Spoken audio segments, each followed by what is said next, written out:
ಸರ್ಕಾರಿ ನೌಕರ ಸಂಘದ ಗದಗ ಜಿಲ್ಲಾ ಶಾಖೆಯಿಂದ ಗದಗಿನಲ್ಲಿ ಈ ವರ್ಷ ಅದ್ಭುತವಾಗಿ ಕಾರ್ಯಕ್ರಮಗಳನ್ನು ಆಯೋಜನೆ ಮಾಡ್ಕೊಂಡು ಬರ್ತಾ ಇದ್ದಾರೆ. ಒಂದು ಕಡೆ ಕ್ರೀಡಾಕೂಟ, ಇನ್ನೊಂದು ಕಡೆ ಸಾಂಸ್ಕೃತಿಕ, ಇವೆರಡನ್ನೂ ಸೇರಿ ಒಂದು ಹಬ್ಬದ ರೀತಿಯಲ್ಲಿ ಅವರು ಮಾರ್ಪಾಡು ಮಾಡಿರುವಂಥದ್ದು. ಕೆಲವರು ಅವರು ವೈಯಕ್ತಿಕ ಆಟಗಳಲ್ಲಿ ಆಡಿದರೆ, ಮತ್ತು ಕೆಲವರು ಗುಂಪು ಆಟಗಳನ್ನು ಆಡ್ತಾ ಇದ್ದಾರೆ. ಕೆಲವರು ವೈಯಕ್ತಿಕ ಕಲೆಗಳಲ್ಲಿ ಪಾಲ್ಗೊಂಡ್ರೆ, ಇನ್ನೊಂದು ಕಡೆ ಸಮೂಹ ನೃತ್ಯಗಳಲ್ಲೂ ಕೂಡ ಪಾಲ್ಗೊಳ್ತಾ ಇದ್ದಾರೆ.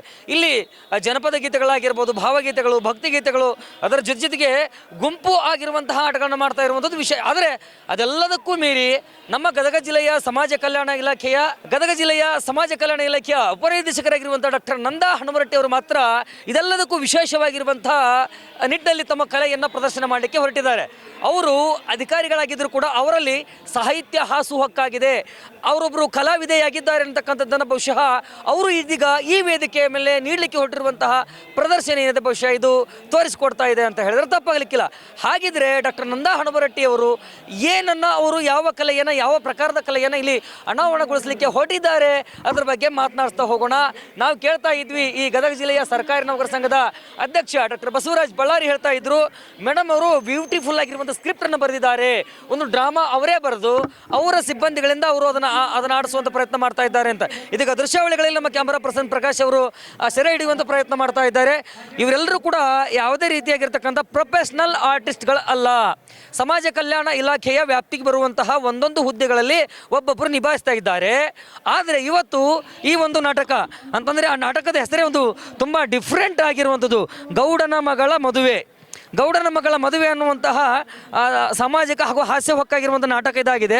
ಈ ಗೌಡನ ಮಗಳ ಮದುವೆಯಲ್ಲಿ ಬಹುಶಃ ಮದುವೆ ಮಾಡಲಿಕ್ಕೆ ಇಷ್ಟು ಮಂದಿ ಸಜ್ಜಾಗಿ ನಿಂತಾರೆ. ಅದು ಕೂಡ ನಮ್ಮ ಉತ್ತರ ಕರ್ನಾಟಕದ ಶೈಲಿಯೊಳಗೆ ಆ ಉಪನಿರ್ದೇಶಕರು ನೀವು ನೋಡಿದ್ರೆ ಗೊತ್ತಾಗುತ್ತೆ, ಡಾಕ್ಟರ್ ನಂದಾ ಹನುಮರಟ್ಟಿ ಅವ್ರನ್ನ ಯಾವ ರೀತಿಯಾಗಿ ನಮ್ಮ ಉತ್ತರ ಕರ್ನಾಟಕ ಶೈಲಿಯಲ್ಲಿ ಅಪ್ಪಟ ಈ ಗೌಡತಿ ಹೆಂಗೆ ಗ್ರಾಮೀಣ ಭಾಗದೊಳಗೆ ಇರ್ತಾಳೆ ಆ ನಿಟ್ಟಿನೊಳಗಡೆ ಅವರು ಇವತ್ತು ವೇಷಭೂಷಣಗಳು ಮಾಡಿಕೊಂಡು ಇಲ್ಲೆಲ್ಲ ನಿಂತಿದ್ದಾರೆ. ಹಾಗಿದ್ರೆ ಇಂಥದ್ದೊಂದು ಸ್ಕ್ರಿಪ್ಟ್ ಅವ್ರಿಗೆ ಹೇಗೆ ಬಂತು, ಈ ಥರದ ಕಾನ್ಸೆಪ್ಟ್ ಯಾಕೆ ಬಂತು, ಇದರ ಬಗ್ಗೆ ಮಾತನಾಡಿಸ್ತಾ ಹೋಗೋಣ. ನಮ್ಮ ಜೊತೆಗಿದ್ದಾರೆ ಡಾಕ್ಟರ್ ನಂದಾ ಹನುಮರಟ್ಟಿ. ಮೇಡಮ್ ನಮಸ್ತೆ. ಮೇಡಮ್, ಈಗ ನಿಮ್ಮನ್ನು ನಾವೊಬ್ಬ ಪತ್ರಕರ್ತರಾಗಿ ಪ್ರತಿನಿತ್ಯ ಬೇರೆ ಬೇರೆ ನ್ಯೂಸ್ಗಳ ನಿಮಿತ್ತವಾಗಿ, ಸುದ್ದಿಗಳ ನಿಮಿತ್ತವಾಗಿ ಕಾಂಟ್ಯಾಕ್ಟ್ ಮಾಡಿದಾಗ ಎಲ್ಲ ಒಂದು ಕಡೆ ಈ ಆಫೀಸರ್ಸ್ ಅಂದರೆ ಹೀಗೇನಾ ಸುಮ್ಮನೆ ಅಂತಿದ್ಬಿಡ್ತಾರೆ ಅಂತ. ಬಟ್ ಇವತ್ತು ನಂದಾ ಹನುಮರಟ್ಟಿ ಅಂತ ಒಬ್ಬ ಅಧಿಕಾರಿಗಳು, ಜಿಲ್ಲಾ ಮಟ್ಟದ ಅಧಿಕಾರಿಗಳೊಳಗೂ ಕೂಡ ಒಬ್ಬರು ಕಲಾವಿದೆ ಇದ್ದಾರೆ, ಒಬ್ಬರು ಸಾಹಿತಿ ಇದ್ದಾರೆ ಅನ್ನೋದನ್ನು ನೀವು ಪ್ರೂವ್ ಮಾಡ್ತಾ ಇದ್ದೀರಿ. ಮೇಡಮ್, ಈ ಗೌಡನ ಮಗಳ ಮದುವೆ ಅಂತಲೇ ಯಾಕೆ ನೀವು ನಾಟಕ ಬರೀಬೇಕನ್ನಿಸ್ತು? ಇದೇ ನಾಟಕವನ್ನು ಇಂಥದ್ದೊಂದು ವೇದಿಕೆಯಲ್ಲಿ ಯಾಕೆ ನೀವು ಪ್ರದರ್ಶನ ಮಾಡ್ಬೇಕನ್ನಿಸ್ತು? ಮೊದಲಿಗೆ ಕಾನ್ಸೆಪ್ಟ್ ಹೇಗೆ ಬಂತು? ಮೊದಲನೇದಾಗಿ ಗದಗ ಜಿಲ್ಲೆಯಲ್ಲಿ ನೌಕರ ಕ್ರೀಡಾಕೂಟ ಮತ್ತು ಸಾಂಸ್ಕೃತಿಕ ಹಬ್ಬವನ್ನು ಹಮ್ಮಿಕೊಂಡಿದ್ರು. ಸೊ ಎಲ್ಲರೂ ಇಂಡಿವಿಜುವಲ್ ಆಗಿ ಅವರವರು ವೈಯಕ್ತಿಕವಾಗಿ ಭಾಗವಹಿಸ್ತಾ ಇದ್ರು. ಬಟ್ ಎಲ್ಲರನ್ನು ಇಲ್ಲಿ ಇರುವಂಥ ಎಲ್ಲ ಸಿಬ್ಬಂದಿಗಳನ್ನು ಕೂಡ ಎಲ್ಲರನ್ನು ಒಟ್ಟುಗೂಡಿಸಿ ಒಂದು ಪ್ರಯತ್ನ ಮಾಡಬೇಕು ಅನ್ನುವಂಥ ಒಂದು ನಿಟ್ಟಿನಲ್ಲಿ ಇದು ಆಯ್ಕೆ ಆದಮೇಲೆ ಬಸವರಾಜ್ ಬಳ್ಳಾರಿ ಅವರು ಈ ಥರ ಒಂದು ಕಾರ್ಯಕ್ರಮವನ್ನು ಮಾಡ್ತಾ ಇದ್ದೀವಿ ಅಂತ ಹೇಳಿ ಅವರೆಲ್ಲ ಪ್ರೆಸ್ ಸ್ಟೇಟ್ಮೆಂಟ್ ಎಲ್ಲ ಕೊಟ್ಟ ಮೇಲೆ ನಮ್ಮ ಇಲಾಖೆ ಸಿಬ್ಬಂದಿಗಳನ್ನ ಒಟ್ಟುಗೂಡಿಸ್ಕೊಂಡು ಇಲಾಖೆಯಿಂದ ಒಂದು ವಿನೂತನವಾದಂಥ ಒಂದು ಪ್ರಯತ್ನವನ್ನು ಮಾಡಬೇಕು ಅನ್ನೋಂಥ ಉದ್ದೇಶದೊಳಗೆ ನಮ್ಮ ಸಿಬ್ಬಂದಿಗಳನ್ನೆಲ್ಲ ಕೇಳಿದೆ, ಹಿಂಗೆ ಮಾಡಿದ್ರೆ ಹಿಂಗಾಗತ್ತೆ ಅಂತ. ಸೊ ಅವರು ನಾವು ಮಾಡ್ತೀವಿ ಅಂತ ಹೇಳಿ ಎಲ್ಲರೂ ಇಂಟ್ರೆಸ್ಟ್ ತೋರಿಸಿದ್ರು. ಸೊ ಹಾಗಾಗಿ ನಾವು ಈ ಒಂದು ಕಲೆಯನ್ನು ಪ್ರದರ್ಶನ ಮಾಡಬೇಕಂತ ಹೇಳಿ ಮಾಡ್ಕೊಂಡ್ವಿ. ಮೊದಲನೇದಾಗಿ ಈ ಒಂದು ಕಾರ್ಯಕ್ರಮದ ಮುಖ್ಯ ಉದ್ದೇಶ ಏನಪ್ಪ ಅಂತಂದ್ರೆ, ಸರ್ಕಾರಿ ನೌಕರರು ಏನಿರ್ತದೆ ಅತ್ಯಂತ ಕೆಲಸದ ಒತ್ತಡದೊಳಗೆ ಅವ್ರು ಕೆಲಸ ಮಾಡ್ತಾ ಇರ್ತಾರೆ. ಸೊ ಆ ಒತ್ತಡ ನಿವಾರಣೆ ಮಾಡೋಕ್ಕೋಸ್ಕರನೇ ನಾವು ವಿವಿಧ ಕ್ರೀಡಾಕೂಟಗಳನ್ನು ಮತ್ತು ಸಾಂಸ್ಕೃತಿಕ ಕಾರ್ಯಕ್ರಮಗಳನ್ನು ಹಮ್ಮಿಕೊಂಡಿರ್ತೀವಿ. ಸೊ ಹಾಗಾಗಿ ನಾವು ಇವತ್ತು ಈ ಒಂದು ಹಾಸ್ಯ ನಾಟಕ, ಸೊ ಹಾಸ್ಯ ಅಂದರೆ ಇಲ್ಲಿರುವಂಥ ಎಲ್ಲ ನೌಕರರು ಕೂಡ ಅವ್ರ ಫ್ಯಾಮ್ಲಿಗಳನ್ನು ನಮ್ಮ ಜಿಲ್ಲಾಧ್ಯಕ್ಷರಾದಂಥ ಬಸವರಾಜ್ ಬಳ್ಳಾರಿ ಸರ್ ಇನ್ವೈಟ್ ಮಾಡಿದ್ದಾರೆ. ಸೊ ಅವ್ರನ್ನೆಲ್ಲರನ್ನೂ ಕೂಡ ಎಲ್ಲೋ ಒಂದು ಕಡೆ ನಗಿಸ್ಬೇಕು. ಅವರು ಇಲ್ಲಿ ಈ ಕಾರ್ಯಕ್ರಮದೊಳಗೆ ಏನಾರು ಒಂದು ನೆನಪಿಟ್ಕೊಂಡು ಹೋಗಬೇಕು ಅಂತಂದರೆ ಅದು ಸಮಾಜ ಕಲ್ಯಾಣ ಇಲಾಖೆಯವ್ರು ಮಾಡಿದಂಥ ಒಂದು ಸ್ಕ್ರಿಪ್ಟು ಗೌಡನ ಮಗಳ ಅದರಲ್ಲಿ ಇರ್ತಕ್ಕಂಥ ಎಲ್ಲ ಪಾತ್ರಗಳು ಕೂಡ ಹಾಸ್ಯಭರಿತವಾಗಿದ್ದಾವೆ. ಸೊ ಅವ್ರು ಒಂದೊಂದು ಕ್ಯಾರೆಕ್ಟರ್ನು ನೆನಪು ಮಾಡಿಕೊಂಡು ಮತ್ತೆ ಮೆಲುಕು ಹಾಕಬೇಕು. ಸೊ ಆ ಒಂದು ನಿಟ್ಟಿನಲ್ಲಿ ನಾವು ಈ ಒಂದು ಸ್ಕ್ರಿಪ್ಟನ್ನು ಬರೆದಿದ್ದೀವಿ. ಸೊ ಇಲ್ಲಿರುವಂಥ ನಮ್ಮ ಸಿಬ್ಬಂದಿಗಳು ಎಲ್ಲ ನಿಲಯ ಪಾಲಕರಾಗಿರ್ಬೋದು, ನಮ್ಮ ಅಸಿಸ್ಟೆಂಟ್ ಡೈರೆಕ್ಟರ್ಸ್ ಇದ್ದಾರೆ, ನಮ್ಮ ಆಫೀಸಿನ ಸಿಬ್ಬಂದಿಗಳಿದ್ದಾರೆ, ಗ್ರೂಪ್ ಡಿ ಸಿಬ್ಬಂದಿಗಳಿದ್ದಾರೆ, ಎಲ್ಲರೂ ಸೇರಿಸಿ ಒಟ್ಟಾಗಿ ನಾವು ಒಂದು ಕಾರ್ಯಕ್ರಮವನ್ನು ಮಾಡಿದ್ದೀವಿ. ಸೊ ಎಲ್ಲರೂ ಕೂಡ ಈ ಒಂದು ಕಾರ್ಯಕ್ರಮವನ್ನು, ಈ ಒಂದು ನಾಟಕವನ್ನು ತಾವೆಲ್ಲರೂ ಕೂಡ ನೋಡಿ ತಾವು ನಕ್ಕು ನಮ್ಮನ್ನು ಹರಿಸಿ ಹೋಗ್ಬೇಕಂತ ಹೇಳಿ ನಿಮ್ಮೆಲ್ಲರಲ್ಲಿ ಕೇಳ್ಕೊಳ್ತಾ ಇದ್ದೀನಿ. ಈಗ ಮೇಡಮ್, ಸಮಾಜ ಕಲ್ಯಾಣ ಇಲಾಖೆ ಅಂದ ತಕ್ಷಣ ಅಲ್ಟಿಮೇಟ್ಲಿ ಮಾನವ ಸಂಘಜೀವಿ ಅಂತ ಹೇಳ್ತಾರೆ. ಸಂಘಜೀವಿ ಅಂದ್ರೆ ಸಮಾಜದಲ್ಲಿ ಇರಬೇಕು ಅಂತ. ನಿಜಕ್ಕೂ ಇವತ್ತು ನೀವು ಇಂಥದ್ದೊಂದು ಸ್ಕ್ರಿಪ್ಟ್ ತೆಗೆದುಕೊಂಡು ಬಂದು ಈ ರೀತಿ ನಿಮ್ಮ ಸಿಬ್ಬಂದಿಗಳನ್ನ ಇನ್ವಾಲ್ವ್ಮೆಂಟ್ ಮಾಡ್ತಾ ಇರೋದ್ರಿಂದ ಬಹುಶಃ ಸಮಾಜ ಕಲ್ಯಾಣ ಇಲಾಖೆ ಅಂದ್ರೆ ನಿಮ್ಮ ಇಲಾಖೆ ಶೀರ್ಷಿಕೆ ಏನಿದೆ ಅದಕ್ಕೆ ಮತ್ತೊಂದಿಷ್ಟು ಅರ್ಥ ಬರುತ್ತೆ ಅಂತ ತಪ್ಪಾಗ್ಲಿಕ್ಕಿಲ್ಲ. ಆ ನಿಟ್ಟಿನಲ್ಲಿ ನಿಮ್ಮ ಜಿಲ್ಲಾಧ್ಯಕ್ಷರ ಇಲಾಖೆನೂ ಕೂಡ ಹಿಂದುಳಿದವರ ಕಲ್ಯಾಣ ಇಲಾಖೆ ಅಂದ್ರೆ ಬಹುಶಃ ಕಲ್ಯಾಣ ಇಲಾಖೆಯ ಒಬ್ಬ ಅಧಿಕಾರಿಯಾಗಿರ್ತಕ್ಕಂಥವರು ಜಿಲ್ಲಾ ಅಧ್ಯಕ್ಷರಾಗಿ ಈ ಕಾರ್ಯಕ್ರಮ ಮಾಡಿದರೆ, ನೀವು ಸಮಾಜ ಕಲ್ಯಾಣ ಅಧಿಕಾರಿಗಳಾಗಿ ನಿಮ್ಮ ಇಲಾಖೆ ಸಿಬ್ಬಂದಿ ನೋಡ್ಕೊಂಡು ಇಂಥದ್ದೊಂದು ಮಾಡ್ತಾ ಇದ್ದೀರಿ. ಇದು ಡಿಫ್ರೆಂಟ್. ಇದರಲ್ಲಿ ಯಾವ್ಯಾವ ಅಧಿಕಾರಿಗಳು ಇನ್ವಾಲ್ವ್ಮೆಂಟ್ ಇದೆ, ಅವ್ರು ಮಾಡ್ತಕ್ಕಂಥ ಪಾತ್ರಗಳು ಯಾವುವು, ಅದು ಏನು ತೋರಿಸ್ಕೊಡುತ್ತೆ, ಸಮಾಜಕ್ಕೆ ಸಂದೇಶ ಏನು ಹೋಗುತ್ತೆ ಇದರಿಂದ ಅಂತ? ಎಲ್ಲ ಇಲಾಖೆ ಸಿಬ್ಬಂದಿಗಳು ಇದರಲ್ಲಿ ಭಾಗವಹಿಸಿದ್ದಾರೆ. ನಮ್ಮ ಸಹಾಯಕ ನಿರ್ದೇಶಕರು ರೋಣ ಅವರು ಭಾಗವಹಿಸಿದ್ದಾರೆ. ಆಮೇಲೆ ನಮ್ಮ ಎಲ್ಲ ನಿಲಯ ಪಾಲಕರು ಮುಂಡ್ರಿಗಿ ಆಗಿರ್ಬೋದು, ರೋಣ ಆಗಿರ್ಬೋದು, ಗದಗ ಆಗಿರ್ಬೋದು, ಎಲ್ಲ ಇಲಾಖೆ ಸಿಬ್ಬಂದಿಗಳು ಕೂಡ ವಿವಿಧ ಪಾತ್ರಗಳಲ್ಲಿ ಮಾಡಿದ್ದಾರೆ. ಸೊ ಮೇನ್ ಉದ್ದೇಶ ಏನಪ್ಪ ಅಂದರೆ, ನಾವು ಸ್ಟ್ರೆಸ್ ಮ್ಯಾನೇಜ್ಮೆಂಟ್, ಸರ್ಕಾರಿ ನೌಕರಗಳು ಏನೋ ಕೆಲಸದ ಒತ್ತಡವನ್ನು ನಿವಾರಣೆ ಮಾಡಬೇಕು ಅನ್ನುವಂಥ ಒಂದು ಉದ್ದೇಶಕ್ಕೇ ಸ್ಟ್ರೆಸ್ ಮ್ಯಾನೇಜ್ಮೆಂಟ್ ಮತ್ತು ಅವ್ರಿಗೆ ಒತ್ತಡ ಕಡಿಮೆ ಆಗಲಿ ಅನ್ನೋವಂಥ ಉದ್ದೇಶಕ್ಕೇ ನಾವು ಹಾಸ್ಯ ಪ್ರಧಾನವಾದಂಥ ಒಂದು ನಾಟಕವನ್ನು ಮಾಡ್ತಾ ಇದ್ದೇವೆ. ಸೊ ಅದರಲ್ಲಿ ಒಂದು ಏನಂತಂದರೆ, ಒಂದು ಥೀಮ್ ಏನಪ್ಪ ಅಂದರೆ, ಹಳ್ಳಿಯಲ್ಲಿ ಮದುವೆ ಮಾಡಬೇಕು, ಗೌಡನ ಮನೆಯಲ್ಲಿ ಇರ್ತಕ್ಕಂಥ ಮಗಳು. ಸೊ ಮಗಳ ಕ್ಯಾರೆಕ್ಟರ್ ಸ್ವಲ್ಪ ಡಿಫ್ರೆಂಟ್ ಆಗಿದೆ. ಆ ಮಗಳನ್ನ ಹೇಗಾದರೂ ಮಾಡಿ ಮದುವೆ ಮಾಡಿಕೊಡ್ಬೇಕು ಅನ್ನೋವಂಥ ನಿಟ್ಟಿನಲ್ಲಿ ಗೌಡ ಏನು ಮಾಡ್ತಾರೆ, 1000 ಸುಳ್ಳು ಹೇಳಾದರೂ ಮಗಳು ಮದುವೆ ಮಾಡಬೇಕು ಅಂತ ಪ್ರಯತ್ನ ಮಾಡ್ತಾ ಇರ್ತಾರೆ. ಸೊ ಆ ಮಗಳ ಮದುವೆ ಏನು ಮಾಡ್ತಾರಾ, ಯಶಸ್ವಿ ಆಗುತ್ತಾ ಅನ್ನೋದನ್ನ ನೀವೆಲ್ಲರೂ ಕೂಡ ನೋಡಿ ಅದನ್ನು ತಿಳ್ಕೊಬೇಕಾಗ್ತದೆ. ಅಲ್ಲ, ಅವರೆಲ್ಲ ಮದುವೆಗೆ ಬರ್ತಾರೆ, ಅದು ಗೌಡ್ರ ಮಗಳ ಕಡೆಗೆ ಏನೇನು ಮಾಡಿರಿ ಅಂತ ಕೇಳ್ತಾರೆ ಅವರು. ಅದನ್ನ ನೀವು ಅಲ್ಲೇ ನೋಡ್ಬೇಕು. ನಾವು ಇಲ್ಲಿ ಹೇಳಿದ್ರೆ ಸಸ್ಪೆನ್ಸ್ ಹೋಗ್ಬಿಡ್ತೈತೆ ಅದ್ರದ್ದು. ಆಮೇಲೆ ರೂಪಾ ಕ್ಯಾರೆಕ್ಟರ್ ನೀವು ಸ್ಟೇಜ್ ಮೇಲೆ ನೋಡ್ಬೇಕು. ಆಮೇಲೆ ಕಲ್ಯ ಕಾಮಿಡಿ ಕ್ಯಾರೆಕ್ಟರ್, ಗೌಡನ ಮನೆ ಆಳುಗಳು 3 ಜನ ಆಳುಗಳಿರ್ತಾರೆ, ಕಲ್ಯ ಮಲ್ಯ ಬಸ್ಯ ಅಂಥೇಳಿ. ಆಮೇಲೆ ಗೌಡನ ಹೆಂಡತಿ, ಆಮೇಲೆ ಬೀಗರ ಕ್ಯಾರೆಕ್ಟ್ರು, ಮದುಮಗನ ಕ್ಯಾರೆಕ್ಟ್ರು. ಸುಮಾರು ಒಟ್ಟಾಗಿ ನಾವು 15ರಿಂದ 16 ಜನ ಈ ಥೀಮಲ್ಲಿ ಭಾಗವಹಿಸ್ತಾ ಇದ್ದೀವಿ. ಪ್ರತಿಯೊಂದು ವಿಶೇಷವಾದಂಥ ನಾಟಕ ಇದೆ. ಆಮೇಲೆ ಇನ್ನೊಂದು ಏನಪ್ಪ ಅಂತಂದರೆ, ನಾವು ಯಾರು ಪ್ರೊಫೆಷ್ನಲ್ ಆರ್ಟಿಸ್ಟ್ ಅಲ್ಲ, ಇಲಾಖೆಯವರೇ ಒಂದು ವಾರ ಕೂತ್ಕೊಂಡು ಸ್ಕ್ರಿಪ್ಟ್ ಬರೆದು ಎಲ್ಲರೂ ಕೂಡ ಅತ್ಯಂತ ಕಾಳಜಿಯಿಂದ ಇದರಲ್ಲಿ ನಾವು ಭಾಗವಹಿಸಿದ್ದೀವಿ. ಯಾರು ಪ್ರೊಫೆಷನಲ್ ಆರ್ಟಿಸ್ಟ್ ಅಲ್ಲದೆ ಇದ್ರೂ ಕೂಡ ಈ ಒಂದು ಸ್ಕ್ರಿಪ್ಟ್ ತುಂಬ ಚೆನ್ನಾಗಿ ಬಂದಿದೆ. ಸೊ ಎಲ್ಲರೂ ಕೂಡ ಇದನ್ನು ನೋಡಿ ನಲಿದು ಹೋಗಬೇಕು ಅಂತ ನಾವು ಕೇಳ್ಕೊತೇವೆ. ಮೇಡಮ್, ಈಗ ಈ ಸ್ಕ್ರಿಪ್ಟ್ ನೀವೇ ಬರೆದಿರೋದ್ರಿಂದ ಪ್ರಧಾನವಾಗಿರುವಂಥ ಪಾತ್ರ ಕೂಡ ನಿಮ್ಮದೇ ಇದೆ ಅಂತ ನಾನು ಭಾವಿಸ್ತೀನಿ. ಹಾಗಿದ್ರೆ ಒಂದು ಡೈಲಾಗ್ ಹೇಳ್ಬೋದಾ ಇಲ್ಲಿ? ಸೊ ಇದರಲ್ಲಿ ನನ್ನ ಪಾತ್ರ ರೂಪಾ ಅಂತ ಹೇಳಿ. ಸೊ ರೂಪಾ ಕ್ಯಾರೆಕ್ಟರ್ದು ಒಂದೇ ಒಂದು ಅಪ್ಪ ಮಗಳ ಸಂಭಾಷಣೆ ಇರ್ತದೆ. ಸೊ ಅದರಲ್ಲಿ ಮೇನ್ ಏನಂತಂದರೆ, ನನ್ನ ಹೆಸರು ರಿವೀಲ್ ಮಾಡೋ ಅಂಥದ್ದು ಒಂದು ಕ್ಯಾರೆಕ್ಟ್ರ್. ಸೊ ನೋಡೋಕೆ ಬಂದಾಗ ಅವ್ರು ನನ್ನ ಹೆಸರು ಹೇಳೋಕೆ ಹೇಳ್ತಾರೆ. ನಿಮ್ಮ ಪಾತ್ರ ಲಿಂಕ್ ಇದೆ ಇಲ್ಲಿ? ಹೌದು, ನಾನು ಗೌಡನ ಪಾತ್ರದಲ್ಲಿ ನನ್ನ ಮಗಳ ಪಾತ್ರನಾಗಿ ಮೇಡಮ್ ಅವರು ಮಾಡಿರ್ತಾರೆ ರೂಪಾ ಆಗಿ. ಆ ಒಂದು ಸಂಭಾಷಣೆಯಲ್ಲಿ ನಾನು ಅವರಿಗೆ ಬೀಗರು ಬಂದಾಗ ನಾನು ಒಂದು ಮಾತನ್ನು ನನ್ನ ಮಗಳಿಗೆ ಹೇಳ್ತೇನೆ, ಮುಖ ತೋರ್ಸಂತ ಹೇಳಿದಾಗ ಆ ಒಂದು ಡೈಲಾಗನ್ನು ನಿಮ್ಮ ಮುಂದೆ ನಾನು ಪ್ರಸ್ತುತಪಡಿಸ್ತಾ ಇದ್ದೇನೆ. ಯವ್ವ ಮಗಳ ರೂಪಾ,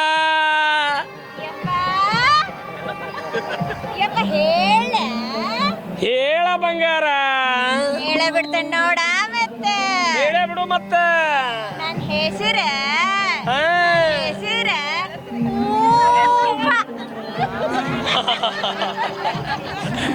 ಎಸ್, ಕೇವಲ ಒಂದು ಝಲಕ್ ಅವರು ಇಲ್ಲಿ ತೋರಿಸಿದ್ದಾರೆ. ಒಂದು ಝಲಕ್ ವೇದಿಕೆಯ ಮೇಲೆ ಹೋದರೆ ಎಷ್ಟು ಅದ್ಭುತವಾಗಿ ಅವರು ಆ ನಾಟಕದಲ್ಲಿ ಅವರ ಡೈಲಾಗ್ಸ್ ಆಗಿರ್ಬೋದು, ಅವರ ಸ್ಟೈಲ್ ಆಗಿರ್ಬೋದು, ಮತ್ತೊಂದು ನಿಜಕ್ಕೂ ಕೂಡ ಅವರು ಪ್ರೊಫೆಷ್ನಲ್ ಆರ್ಟಿಸ್ಟಾ ಅನ್ನುವಂಥದ್ದನ್ನು ಸಂಶಯ ಮೂಡಿಸುತ್ತೆ. ಎಸ್, ಇದ್ರ ಬಗ್ಗೆ ಮಾತಾಡಲಿಕ್ಕೆ ಸರ್ಕಾರಿ ನೌಕರ ಸಂಘದ ಜಿಲ್ಲಾಧ್ಯಕ್ಷರಾಗಿರುವಂಥ ಬಸವರಾಜ್ ಬಳ್ಳಾರಿ ಸರ್ ಇದ್ದಾರೆ. ಸರ್, ಇದೀಗ ನಿಮ್ಮ ಮುಂದೆನೇ ಮೇಡಮ್ ಅವರು ಒಬ್ಬರ ಜಿಲ್ಲಾ ಮಟ್ಟದ ಅಧಿಕಾರಿಯಾಗಿ ಇಂಥ ಸ್ಕ್ರಿಪ್ಟ್ ಬರೆದಿದ್ದಾರೆ, ಇಂಥ ಅನೇಕ ಕಲಾವಿದರು ಒಳಗೊಂಡಿದ್ದಾರೆ. ಏನು ಹೇಳ್ತೀರಿ ಸರ್ ತಾವು ಈ ಬಗ್ಗೆ? ಸರ್, ನಿಜವಾಗಲೂ ನಮ್ಮ ಸರ್ಕಾರಿ ನೌಕರರ ಸಂಘದಲ್ಲಿ ಸಾಕಷ್ಟು ಅದ್ಭುತವಾದಂಥ ಕಲಾವಿದರಿದ್ದಾರೆ ಸರ್. ಅವರಿಗೆ ಸರಿಯಾದ ವೇದಿಕೆಗಳು, ಸರಿಯಾದ ಒಂದು ಅವಕಾಶಗಳು ಸಿಕ್ಕಿರಲಿಲ್ಲ ಸರ್. ಇಂಥ ಅವಕಾಶಗಳನ್ನು ನಾವು ಕರ್ನಾಟಕ ರಾಜ್ಯ ಸರ್ಕಾರ ಸಂಘ ಇವತ್ತು ಅದ್ಭುತ ವೇದಿಕೆಯನ್ನು ಕೂಡ ಸಿದ್ಧಪಡಿಸಿ ಸಲ್ಲಿಸ್ತಾ ಇದೆ. ಇದ್ರ ಮುಖಾಂತರವಾಗಿ ಅವರ ಅಧಿಕಾರಿಗಳಿರ್ಬೋದು, ಆದರೆ ನಿಜವಾಗಲೂ ಕೂಡ ಒಬ್ಬ ನೌಕರರಿರ್ಬೋದು, ಅವನು ಏರೇ ಇರ್ಬೋದು, ಕಲೆಗೆ ಯಾವ ಹುದ್ದೆಗಳು ಬರಲ್ಲ ಅಂಥ ಒಂದು ವಿಶಿಷ್ಟವಾಗಿರ್ತಕ್ಕಂಥ ವ್ಯಕ್ತಿತ್ವವನ್ನು ನಮ್ಮ ಅಧಿಕಾರಿಗಳಾಗಿರ್ತಕ್ಕಂಥ ನಂದ ಮೇಡಮ್ ಅವರು ಭಾಳಷ್ಟು ಖುಷಿಯಿಂದ ಅದನ್ನು ಫೀಲ್ ಮಾಡ್ತಾರಲ್ಲ, ಆ ಭಾವನೆಗಳು ಎಕ್ಸ್ಪ್ರೆಸ್ ಮಾಡ್ತಾರೆ. ಅದಕ್ಕೆ ಕಲೆ ಅಂತಕ್ಕಂಥದ್ದು 1000 ಜನ ಕರಿತೈತಿ, ಕೆಲವ್ರನ್ನ ಆಯ್ಕೆ ಮಾಡ್ತಾರೆ. ಹಾಗೆ ನಂದ ಮೇಡಮನ್ನು ಆಯ್ಕೆ ಮಾಡ್ಕೊಳ್ಳೋದಂದ್ರೆ ತಪ್ಪಾಗಲಿಕ್ಕಿಲ್ಲ. ಹಾಗಾಗಿ ಅವರ ಕಲೆ, ಅವರ ಒಂದು ಟೀಮು, ಅವರ ಸಂಘಟನೆ ನಮ್ಮ ನೌಕರ ಸಂಘದ ಕ್ರೀಡಾಕೂಟಕ್ಕೆ, ಸಾಂಸ್ಕೃತಿಕ ಸ್ಪರ್ಧೆಗೆ ಒಂದು ಮೆರುಗನ್ನು ತಂದಿದೆ ಅಂತೇಳಿ ನಾನು ಹೆಮ್ಮೆಯಿಂದ ಹೇಳಕ್ಕೆ ಇಷ್ಟಪಡ್ತೀನಿ ಸರ್. ಎಸ್, ಇದು ಜಿಲ್ಲಾಧ್ಯಕ್ಷರ ಮಾತು. ಈಗ ಒಬ್ಬೊಬ್ಬರಿಂದ ಒಂದೊಂದು ಡೈಲಾಗ್ ಕೇಳ್ತಾ ಹೋಗೋಣ. ನಿಮ್ಮ ಪಾತ್ರ ಏನಿದ್ರಲ್ಲಿ? ಇದರಲ್ಲಿ ನಂದು ಕುಂಟಿ ಕಲ್ಯಾಣ ಪಾತ್ರ. ಕಲ್ಯಾಣ ಪಾತ್ರ ಮಾಡಿರುವಂಥವ್ರು ನಿಮ್ಮ ಹೆಸರು? PS ಗುಡಿ ವಾರ್ಡನ ಕೆಲಸ. ವಾರ್ಡನ ಕೆಲಸ ಮಾಡೋದು ಕಲ್ಯಾಣ ನಮ್ಮ ಜೊತೆಗಿದ್ದಾರೆ. ಅವ್ರದ್ದೊಂದು ಡೈಲಾಗ್ ಕೇಳೋಣ ಈಗ. ಹೇಳಿ. ನನ್ನ ಪಾತ್ರ ಗೌಡ ಹೇಳೋದೊಂದು, ನಾ ಮಾಡೋದೊಂದು. ಹಾಗಾಗಿ ಇಲ್ಲಿ ಗೌಡನ ಮಗಳ ಮದುವೆ ಒಂದು ಕ್ಯಾನ್ಸಲ್ ಆಗುವ ಪೊಸಿಷನ್ ನನ್ನ ಪಾತ್ರ ಮುಖ್ಯವಾಗಿದೆ. ಹಾಗಾಗಿ ಲೇ ಗೌಡ ಇಲ್ಲ ತಪ್ಪತ್ರಿ ಲೇ ಬಸ್ ಕಲ್ಯ ನನಗೆ ಲೇ ಅಂತೀಯ ಲೇ ಮಗನೇ, ನೀವೇನ್ ಮಾಡಿದೆ ಅಂತ ನನಗೆ ಲೇ ಗೌಡ ಅಂತೀಯ? ತಪ್ಪತ್ರಿ ಹಂಗ ಬಾ ದಾರಿಗೆ ಮಗನ. ನೀವು ಹೇಳಿದ್ರಲ್ರಿ ಆ ಕೆಲಸ ಮಾಡೀನ್ರಿ. ಮಾಡು ಮತ್ತೆ. ಹಾ, ಇನ್ನೊಂದು ನಮ್ಮ ಪ್ರಮುಖ ಪಾತ್ರ ಅಂದ್ರೆ ಬಸ್ಸನ್ ಪಾಠ ಒಂದು ಮಾಡ್ರಿ. ಎಸ್ ಇನ್ನೊಬ್ರು ಈಗ ಕಲ್ಯ ಆಯಿತು ಬಸ್ಯ, ಕಲ್ಯ ಬಸ್ಯ ಗ್ರಾಮೀಣ ಭಾಗದೊಳಗೆ ಭಾಳ ಫೇಮಸ್ ಹೆಸರು ಇವು, ಕಲ್ಯ ಬಸ್ಯ. ಹಂಗೆ ನಮ್ಮ ಇದೀಗ ಕಲ್ಯ ಆಯಿತು ಬಸ್ಯ ಅವರಿದ್ದಾರೆ. ಹೇಳಿ ಬಸಣ್ಣ. ನಾನು ಬಸ್ಸನ್ ಪಾತ್ರದಾಗ ಮಾಡಾಕುತ್ತೀನಿ. ಭಾಳ ಖುಷಿ ಆಗೈತಿ. ಒಂದೇ ವಿಚಾರದಾಗ ಹೇಳ್ಬೇಕಂದ್ರೆ ಗೌಡ್ರ ಜೊತೆ ಮತ್ತು ನಮ್ಮ ಕಲ್ಯಾಣ ಜೊತೆ ಬಸ್ಸೆ ಆಗಿ ಪಾತ್ರವನ್ನು ನಿರ್ವಹಿಸಕುಂತೀನಿ. ಭಾಳ ಅಂದ್ರೆ ಭಾಳ ಖುಷಿ ಐತಿ. ಪಕ್ಕಾ ಜವಾರಿಯಾಗಿ ಹೇಳ್ಬೇಕಂದ್ರೆ ನಿಮ್ಮನ್ನ ನಗ್ಸೋದಂತ್ರು ಪಕ್ಕಾ ಬ್ಯೂಟಿ ಫುಲ್ ಥಿಯೇಟರ್ ಫುಲ್ ಅನ್ನುವಂಗ ಅವರು ಡೈಲಾಗ್ಸ್ ಇದೆ. ಎಸ್ ಇದೀಗ ನಮ್ಮ ಜೊತೆಗೆ ಗೌಡ್ತಿ ಇದ್ದಾರೆ. ಗೌಡ್ರ ಡೈಲಾಗ್ ಕೇಳಿದ್ರಿ, ಗೌಡ್ತಿ ಇದ್ದಾರೆ. ಗೌಡ್ತಿ ಡೈಲಾಗ್ ಒಂದು ಕೇಳೋಣ. ಅಮ್ಮ, ನೀವು ಆ್ಯಕ್ಚುಲಿ ಇಲ್ಲಿ ಸಮಾಜ ಕಲ್ಯಾಣ ಇಲಾಖೆಯಲ್ಲಿ ಏನಂತ ಅಂದರೆ ಯಾವ ಡೆಸ್ಟಿನೇಷನ್ ನಿಮ್ಮದು, ಯಾವ ಪಾತ್ರ ಮಾಡ್ತಾ ಇದ್ದೀರಿ? ಹೇಳಿ ಮೇಡಮ್, ಹೇಳಿ.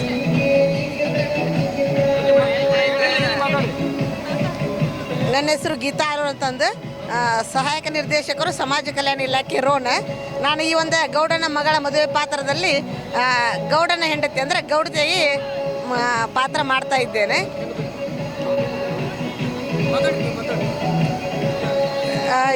ಮೇಡಮ್, ನೀವು ಗೌಡತಿಯಾಗಿ ಗೌಡ್ರಷ್ಟೇ ಒಂದು ಗತ್ತಿಟ್ಕೊಂಡು ಒಂದು ಡೈಲಾಗ್ ಹೇಳ್ಬೋದಾ ನೀವು?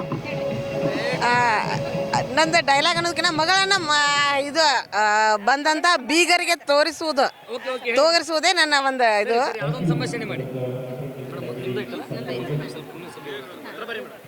ಮಗಳ ಯವ್ವ, ಮಗಳ ನಿನಗ ಎಂತ ಗಂಡ ಬೇಕು ಬೇ ಹೇಳಬೇ ವಾ ಬೀಗರ್, ಎಂತ ಗಂಡ ಬೇಕು ಬೇ ಹೇಳವ್ವ ನನಗ ನಿನಗ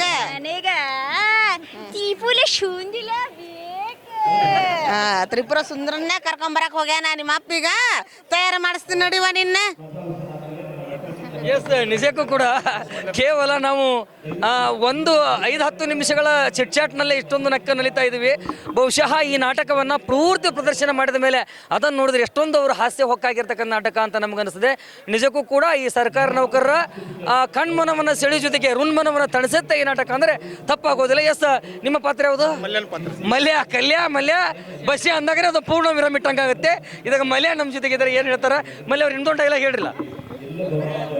ನಾನು ಮಲ್ಯನ ಪಾತ್ರವನ್ನು ನಿರ್ವಹಿಸುತ್ತೇನೆ. ಗೌಡ್ರ ನೀವ ಒಂದು ಛತ್ರಿ, ನಿಮಗಾಗಿ ಒಂದು ಛತ್ರಿ ಹಿಡ್ದೇನ್ರಿ. ಗೌಡ್ರ ನೀವ ಒಂದು ಛತ್ರಿ, ನಿಮಗಾಗಿ ಒಂದು ಛತ್ರಿ ಹಿಡ್ದೇನ್ರಿ ಗೌಡ್ರ ಅಂತೇಳಿ ಪಾತ್ರವನ್ನು ನಿರ್ವಹಿಸಿರ್ತೇನೆ. ಮತ್ತು ನೆಕ್ಸ್ಟು ಗೌಡ್ರು ಮದುಮಗನ ನೋಡಲಿಕ್ಕೆ, ಹುಡುಗಿಯನ್ನು ನೋಡಲಿಕ್ಕೆ, ಮದುಮಗನ ಕರೀಲಿಕ್ಕೆ ನಾನು ಏನಂತ ಬಸ್ ಸ್ಟ್ಯಾಂಡ್ ಕಡೆ ಕಳಿಸ್ತಾ ಇದ್ದಾರೆ. ನಾನು ಗೌಡ್ರ ಈ ಕಡೆ ಹೋಗ್ಲಾ ಅಂತೇಳಿ ನಾನು ಅವ್ರಿಗೆ ತುಂಬ ಖುಷಿಯಿಂದ ಹೇಳ್ಕೊಂಡ ಗೌಡ್ರು ಲೇ ಮಗನ ಹೀಗೆ ಹೋಗಂತ ಹೇಳ್ತಾರೆ, ನಾನು ಹಾಗೆ ಹೋಗ್ತೀನಿ ರೀ ಅಂತ ನಾನು ಪಾತ್ರ ನಿರ್ವಹಿಸಿರ್ತೀನಿ. ಕೊನೆಯದಾಗಿ ನಿಮ್ಮ ಮೇಡಮ್ ಅವರು ಡಿಸ್ಟಿಕ್ ಆಫೀಸರ್ ಆಗಿ ನಿಮ್ಮೆಲ್ಲರೂ ಕೂಡ ಇಲ್ಲಿ ವಾರ್ಡನ್ ಅಂತ ನೋಡಲಿಲ್ಲ, ಮತ್ತೊಂದಂತ ನೋಡಿಲ್ಲ, ಮಗದೊಂದಂತ ನೋಡಲಿಲ್ಲ, ನಿಮ್ಮೆಲ್ಲರೂ ಇನ್ವಾಲ್ವ್ ಮಾಡ್ಕೊಂಡು ಇದು ನನ್ನ ಕುಟುಂಬ ಅಂತ ತಿಳ್ಕೊಂಡು ಪ್ರತಿಯೊಬ್ಬರು ಕೂಡ ಪಾತ್ರವನ್ನು ಕೊಟ್ಟಿದ್ದಾರೆ. ಆ ಹಿನ್ನೆಲೆಯಲ್ಲಿ ಮೇಡಮ್ ಅವ್ರ ಬಗ್ಗೆ ತಾವೇನು ಹೇಳ್ತೀರಿ? ಸರ್, ನಮ್ಮ ಮೇಡಮ್ ಅವರ ಸಹಕಾರ ಎಲ್ಲ ನೀಡಿ ನಮಗೆ ಎಲ್ಲರಿಗೂ ಒಂದೊಂದು ಪಾತ್ರ ಕೊಟ್ಟು ನಮಗೆ ಎಷ್ಟೋ ಒತ್ತಡದೊಳಗಿದ್ರಪ್ಪ ಅಂದ್ರೆ ನಾವು ಪ್ರಾಕ್ಟೀಸ್ಗೆ ಎಲ್ಲ ಅನುಕೂಲ ಮಾಡಿಕೊಟ್ಟಿದ್ದಾರೆ. ನಾವು ಅದೇ ಇದರಲ್ಲಿ ಅವ್ರ ಒತ್ತಡದಲ್ಲಿ ನಾವೇನು ಮಾಡ್ತೀವಿ, ಕೆಲಸ ಮಾಡ್ತಾನೆ ನಾವು ಪ್ರಾಕ್ಟೀಸ್ ಮಾಡ್ಕೊತಾನೆ ಈ ನಾಟಕ ಒಂದು ಯಶಸ್ವಿ ಆಗ್ಬೇಕಂತೇಳಿ ನಮ್ಮ ಮೇಡಮ್ ಅವರೋದ ಕಾರಣ ಅವರೇ ಸ್ವರಚಿತವಾಗಿರ್ತಕ್ಕಂಥ ಒಂದು ನಾಟಕ ಆಗಿರ್ತದೆ. ನಾವೆಲ್ಲರೂ ಖುಷಿಯಿಂದ ನಾಟಕ ಮಾಡಲಿಕ್ಕೆ ಅವರ ಸಹಕಾರದಿಂದ ನಾವೆಲ್ಲ ಖುಷಿಯಿಂದ ನಾಟಕ ಮಾಡಲಿಕ್ಕೆ ನಾವು ತುಂಬ ಹೃದಯದಿಂದ ಎಲ್ಲ ಏನಪ್ಪ ಅಂದ್ರೆ ನೀವೆಲ್ಲರೂ ನೋಡಿ ನಕ್ಕು ನಲಿಸಿ ನಮ್ಮನ್ನು ನಗಿಸಿ ಕೆಲಸ ನೀವು ನಕ್ಕು ಸಂತೋಷದಿಂದ ಹೋಗ್ರಿ ಅಂತೇಳಿ ನಾವಲ್ಲಿ ನಮ್ಮ ಮೇಡಮ್ ಅವರು ನಾವೆಲ್ಲರೂ ಕೂಡಿ ತಮ್ಮಲ್ಲಿ ವಿನಂತಿ ಮಾಡಿಸ್ಕೊಳ್ತಾ ಇದ್ದೀವಿ ಸರ್. ಎಸ್, ಇಲ್ಲೇ ಬೀಗರ್ ಬೇಕಲ್ಲ, ಮದುವೆ ಅಂದ ತಕ್ಷಣ ಬೀಗರ್ ಬೇಕು, ಬರ್ರಿ ಬೀಗ್ರ ಅಂತೇಳಿ. ಮತ್ತೇನ್ರಿ ಬೀಗ್ರ, ನೀವೇನಂತೀರಿ? ಆರಾಮದೀವಿ ಸರ್. ಅದೇ ನಮಸ್ಕಾರ.